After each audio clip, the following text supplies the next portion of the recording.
the sacred land that was stolen from the indigenous, the faces of the so-called founding fathers, blasted into granite rock. What is the explanation? Join Megalodon Media as we delve into the most historical monument. Ever wondered about the hidden history of Mount Rushmore?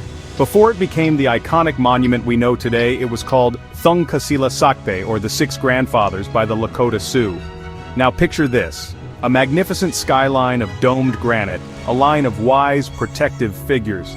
This sacred site was integral to the Lakota identity for generations. The Six Grandfathers represented supernatural deities responsible for Lakota creation: north, south, east, west, above, and below. Fast forward to the 1930s, and this revered site got a new name, Mount Rushmore, after a wealthy New York investor, Charles Rushmore. And then came the colossal carving of 4 U.S. presidents: Washington, Jefferson, Roosevelt, and Lincoln. Sculptor Gutzon Borglum and his team blasted away 450,000 tons of rock to create this massive monument, but not without controversy. You see, Borglum had some shady affiliations and rejected initial ideas to include figures like Sacagawea and Lakota leaders.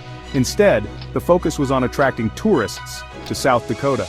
The project faced immediate objections from local indigenous communities who saw it as a desecration of their sacred lands promised to them by the Fort Laramie Treaty of 1868. But beyond the politics and the controversy, there's a fascinating geological story. The Black Hills, or Pahasapa, where Mount Rushmore stands, are the easternmost extent of the Rocky Mountain uplift.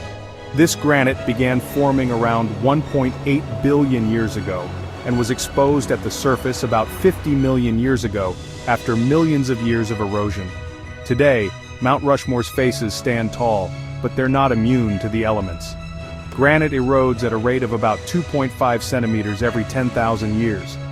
The National Park Service keeps a close watch on the sculpture's cracks and imperfections, using the latest rock monitoring technology. So, what's next for Thungkasila Sakpe?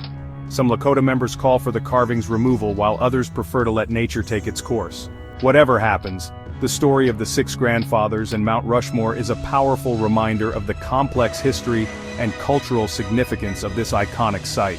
Thanks for tuning in. If you enjoyed this dive into history, don't forget to like, subscribe, and share. Catch you next time.